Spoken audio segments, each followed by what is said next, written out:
everybody. Welcome to another Lead In With Lorne. And this session is all about doing something for you and for me, not for anybody else directly for you and for me. And what got me thinking about this was this conversation that I mentioned I had with Jared Collins, who's the Chief Culture Officer at Novartis.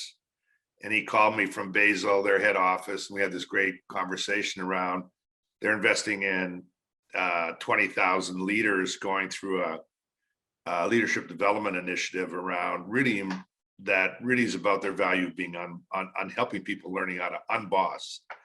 And part of it was self-awareness, and they're really using tremendous support from people like Bob Keegan from Harvard, who's doing a lot of really cool stuff around personal development and has got a whole legacy of that. Tremendous academic and a leader. And I was reflecting on sometime this notion of self-awareness and the journey that I've been on. It's been, I've struggled with as being as self-aware as I think that I might have if I would have opened myself up to it earlier. And one indication of that, and I'm just going to be vulnerable here and tell you, I've found myself standing in front of a mirror kind of saying things to myself that I'd never say to a friend. I call myself a-hole, or reflecting on a circumstance that happened X number of period ago, and literally almost like internally yelling, like I'm reliving that. And I'm going, gosh, and I don't know, I'm probably kind of getting psychologists out there kind of just lighting up going, man, this might be a full opportunity here, but trying to bring it down to earth around what does that really mean to me around what I could do about it. And it's all about self-compassion. And I'm trying to learn from Kristin Neff, who's a neighbor of Garrett's in Austin. She's a PhD at the University of Texas, Austin, has done tremendous work on compassion. And then also out of Stanford, their work on compassion. But compassion really, in order to be compassionate to others in a fully scalable way that's meaningful, starts with, like most things, us being compassionate with ourselves. And so I'm working to try and be more self-compassionate. And I'm using one of Dr. Neff's exercises. Garrett will post that in the podcast narrative if you're interested in following up. And it's self-compassion break, it's called. And all you do is it's easy, but like almost things, it's hard and easy at the same time. It's paradox, right? But really, when you are feeling some particular set of anxiety, when I have that moment when I want to yell at myself, and what I'm trying to do is step back and acknowledge the suffering.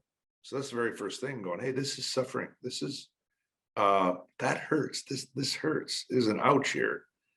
And this is stressful. I'm finding it stressful. A lot of times I'd like to just, yell at myself and then drive by to the next piece. But this is like just taking a moment and acknowledging the suffering that's there.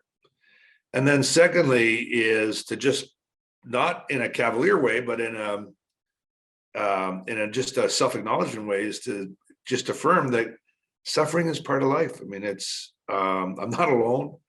We're not alone in it.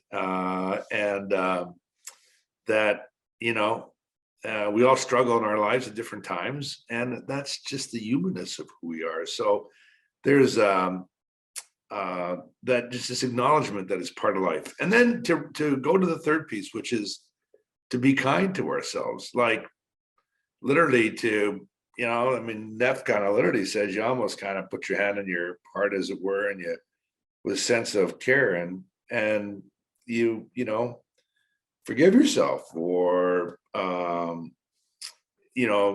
ask for the ability to just accept yourself, that there's certain parts of this and that it's okay, and then to reflect on just hoping for more strength and patience.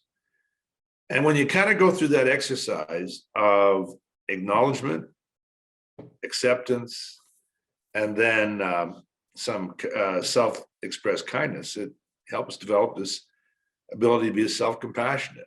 And when we do that, we can extend that to others more readily. And it's hard to really exercise and achieve that potential that we have within us to be deeply compassionate for others. And to do that in a scalable way without having invested in it in ourselves first. And I'm late in my life, kind of working on it, but it's never too late, of course. And but I'm giving it, and I want to thank Dr. Neff and other people like her who have really opened up our apertures wider around this notion of compassion, and starting with fierce self-compassion. She has a book, by the way, coming out in June, Fierce Self-Compassion. So be aware of that. But anyway, this week, when you look in that mirror, I'm going to look in that mirror with a little more practice at going through those 3 steps of developing a little bit more self-compassion. And hopefully that investment in myself will extend more thoughtfully to others as well. Thanks, as always. Hang out with us on our socials, travel along on our own journeys. Thank you for helping us and inspiring us as always.